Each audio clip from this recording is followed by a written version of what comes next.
a deputada estadual mais bem votada da história de Santa Catarina. Não foi assim, ela não é a deputada federal assim que foi mais bem votada daquele ano.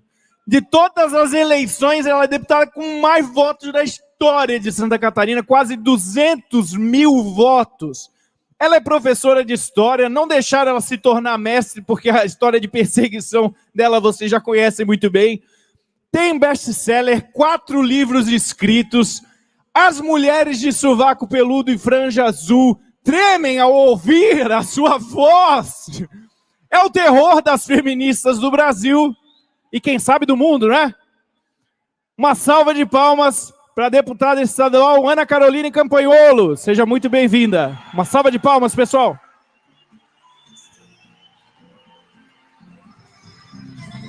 Boa noite, pessoal! Que auditório bonito! Será que o Lula reúne tanta gente assim? De graça ou até pagando para vir? Acho difícil, né?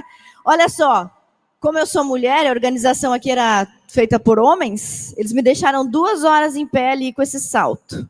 Mas, como mulher cristã, conservadora, não se vitimiza, eu vou arrumar uma solução, vou deixar meu sapato aqui e vou dar palestra assim, tá bom? Porque mulher de direita não se vitimiza e não arruma desculpa. O que tem que ser feito, vai lá e faz. Bom, que alegria estar aqui com vocês, estou muito feliz de ver Balneário Camboriú, cidade vizinha da cidade onde eu nasci, Itajaí, estar sediando esse evento maravilhoso, uma cidade bonita. E, desculpa quem veio de outro estado, eu sempre digo isso, nunca vou parar de dizer, Santa Catarina é o melhor lugar do mundo. Quem é de Santa Catarina? E quem não é, vai passar a vir a partir de agora para passar as férias aqui com a gente. Agora quem não conhecia Balneário Camboriú passou a conhecer por um bom motivo. Bom, já que o Javier Milei abriu a minha palestra, preparou todos vocês para me ouvirem, eu falei para ele, não precisa ficar até o final. Ele falou, eu faço questão de assistir a sua palestra. Falei, não se preocupe, sei que o senhor está cansado. Ah, então tá bom, depois me manda um autógrafo, vou mandar para ele. Bom, já que todos vocês, mesmo que já tenham visto o Javier Milei, ficaram aqui, eu quero agradecer de coração, de verdade. E muitos de nós vimos já os nossos candidatos, as pessoas que nós gostamos, né? Santa Catarina tem as 2 grandes e maravilhosas deputadas federais, Carol Detone e Júlia Zanata, já tiramos fotos com elas. O Nicolas, imbatível. Eu gostaria de pedir para nós baixarmos só um pouquinho o ritmo para falarmos um pouquinho sobre marxismo, sobre nova era, sobre como essas políticas afetam a nossa vida na prática, como eleitores e também como políticos, como muitos aqui são. Esse rapaz aqui quase apanhou, né, João Padilha? Vem cá, porque ele entregou umas moedinhas para vocês, escrito marxismo e nova era, e teve gente achando que ele era infiltrado. É só o meu braço direito aqui em Florianópolis, mas o pessoal achou que... Então, o pessoal não vai mais se bater, Padilha. Vocês receberam uma moedinha aí, não receberam? É só para vocês colocarem na carteira, lembrarem da deputada Ana, mas lembrarem do que eu vou rapidamente explanar para vocês aqui nessa noite. Olha só, o livro de Isaías na Bíblia e o livro de Apocalipse tem uma expressão que muitos de vocês já ouviram, já repetiram, ela aparece uma vez no Antigo Testamento e uma vez no Novo Testamento, que é um novo céu e uma nova terra. E nós já estamos até cansados de ouvir a esquerda usar essa expressão nova terra para prometer coisas, né? Para prometer coisas a todos nós. Por exemplo, um dos lemas do Lenin, um dos lemas muito importantes usados por Lenin era terra, paz e pão. Então, a esquerda tem essa tradição de tentar nos prometer um novo céu e uma nova terra. A tradição de tentar nos prometer uma nova vida, ou melhor dizendo, o paraíso na terra. O professor Olavo de Carvalho tinha uma expressão muito boa e muito didática. Ele dizia que é muito fácil ser de esquerda, é muito fácil ser revolucionário, pois você baseia todas as suas políticas públicas em um futuro hipotético. Então eles dizem, agora está ruim, o machismo é ruim, então o que você nos propõe? É uma coisa hipotética que haverá no futuro, que ainda não foi feita em lugar nenhum e nunca funcionou. Por exemplo, o socialismo. toda vez que foi implantado, na prática foi um desastre. E quando você questiona alguém, como Manuela Dávila foi questionada uma vez no Roda Viva, sobre qual era o tipo de comunismo que ela defendia, já que em todo lugar não funcionava, ela disse que era um comunismo futuro, hipotético, um comunismo estritamente brasileiro que ainda não existia, ainda não tinha sido colocado em prática. Então, por isso é muito fácil ser de esquerda. Os políticos de esquerda sempre nos propõem coisas baseadas em hipóteses futuras que eu não consigo provar que não vai funcionar, pois ainda não aconteceu. Então, o marxismo cultural, a revolução cultural, se baseia muito nisso, na nova terra, né? Então, uma nova proposta para as relações humanas, uma nova proposta para a política, uma nova proposta para a relação entre o patrão e o funcionário. Então, coisas ligadas à terra. Isso é tão verdade que, em tese, né, só na teoria, o marxismo é humanista, ou seja, centra a sua teoria no homem.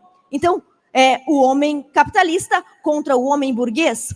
O marxismo, então, é uma teoria da terra sobre as relações entre os seres humanos. Uma das coisas, um dos nomes pelos quais o marxismo é conhecido é materialismo histórico dialético. Então, o marxismo é essencialmente materialista. E nós sabemos disso quando falamos sobre juros, impostos, empregos, inflação. Estamos falando de coisas materiais.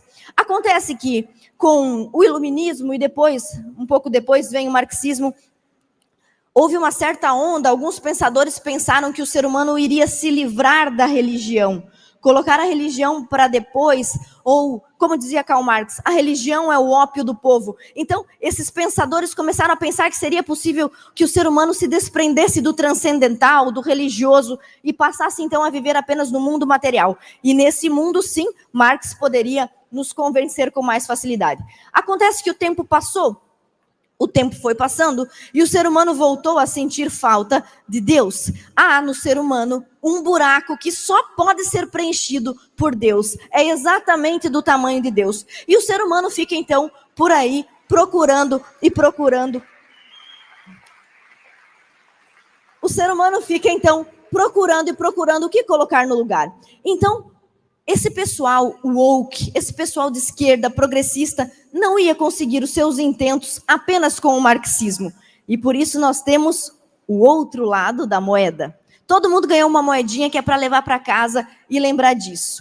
Além de uma nova terra que o marxismo nos propõe, agora um novo movimento surge para nos propor um novo céu, uma nova relação espiritual. E por que isso é necessário? Porque não foi possível, porque não colou a estratégia de nos tornar marxista.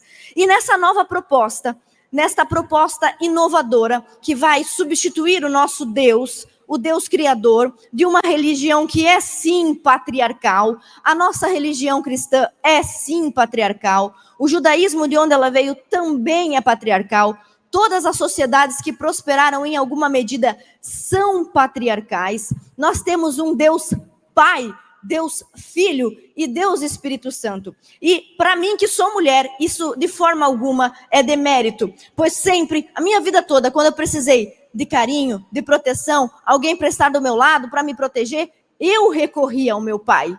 E a figura paterna para mim não é um problema. E não deveria ser para nenhum de nós. E nós, portanto, como conservadores, devemos também defender isso.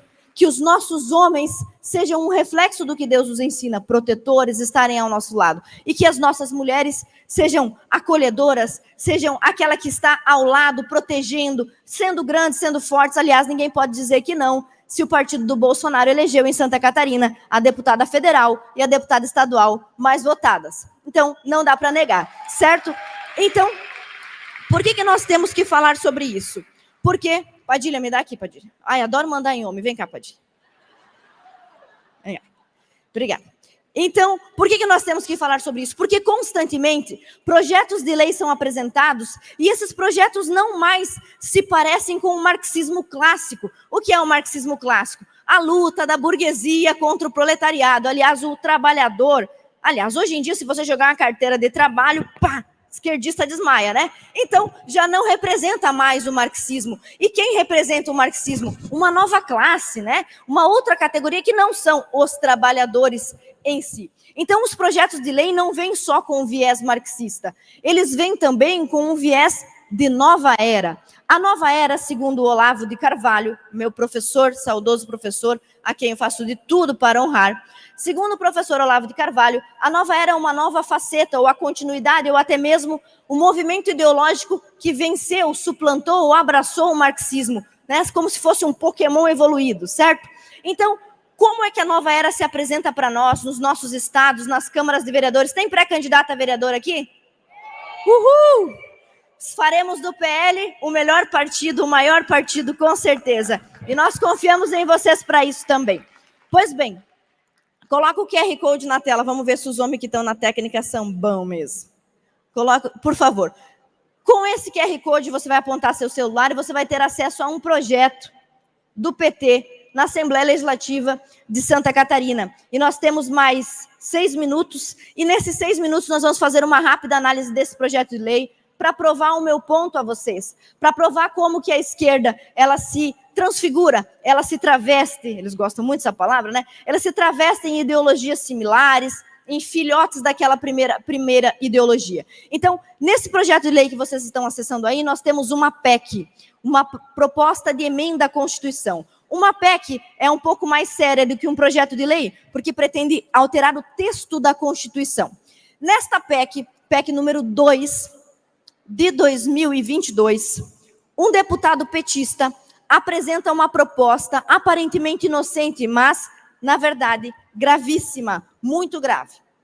Essa proposta propõe o reconhecimento dos direitos da natureza.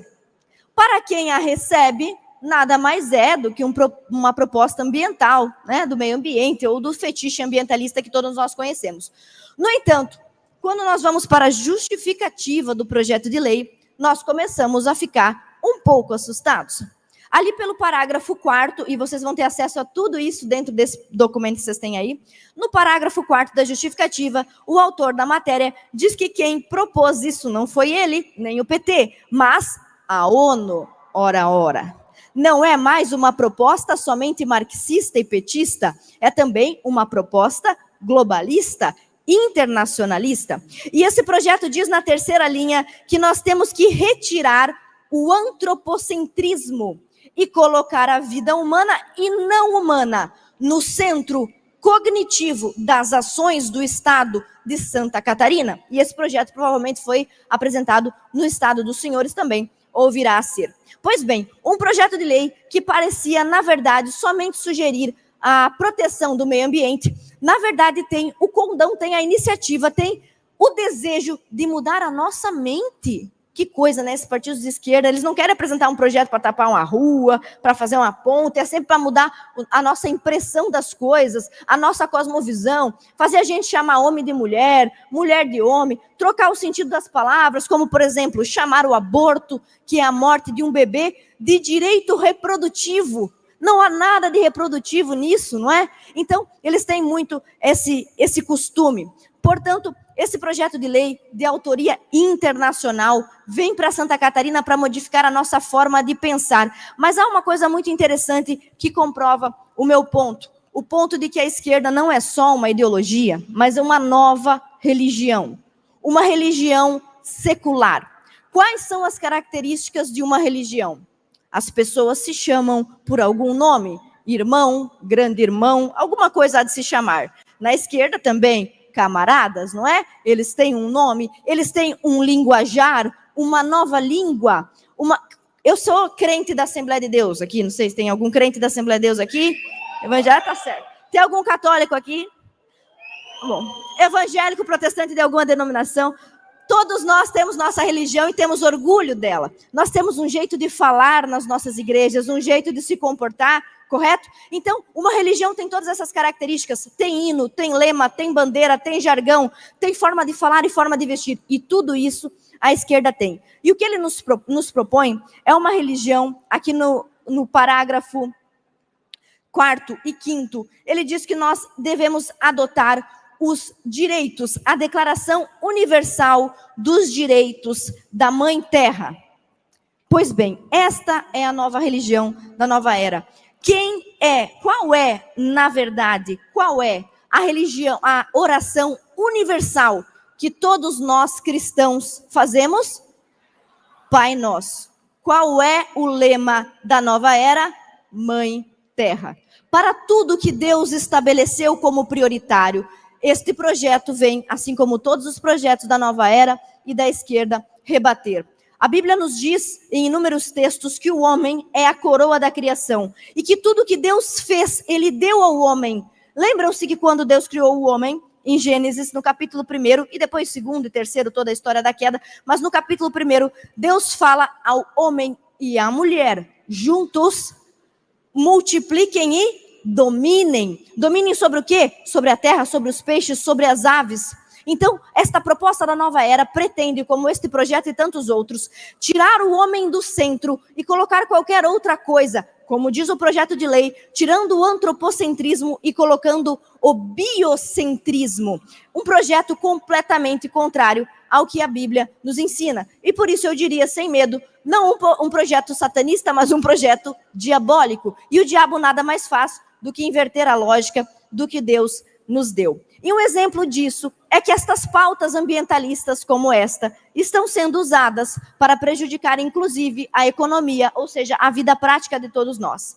Eu sou presidente da Comissão da Pesca na CCJ e nós lutamos desde 2023, porque já ao assumir a presidência da República, o Luiz Inácio Lula da Silva determinou por portaria que Santa Catarina estava proibida de pescar tainha. Além disso, também se especula outras coisas, como uma restrição para o atum, uma restrição para a corvina, que são coisas importantes para a economia de Santa Catarina. E foi apenas com Santa Catarina. Então, as pautas ambientalistas como estas, pautadas na nova era e no marxismo cultural, impactam a nossa vida automaticamente e a nossa vida na prática. E o exemplo mais perfeito disso que eu falo, sobre a esquerda ser uma nova religião, sobre a esquerda ser uma religião secular, é o fato de que enquanto o nosso CEPAC aqui está acontecendo, o ministro petista, o ministro Paulo Teixeira, disse que Santa Catarina precisa de uma limpeza espiritual. Ele podia ter falado sobre qualquer coisa, sobre uma limpeza política, mas ele aderiu à linguagem da nova era e disse que o nosso evento é um evento espiritual. Mas para mostrar para essa gente quem somos nós vamos levantar agora e juntos faremos uma oração do Pai Nosso. Por favor.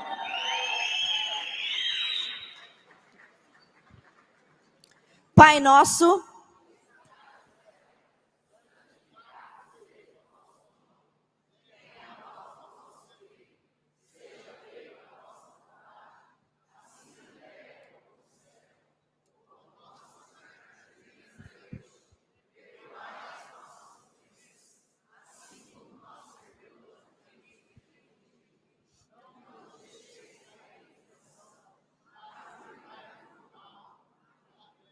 amém.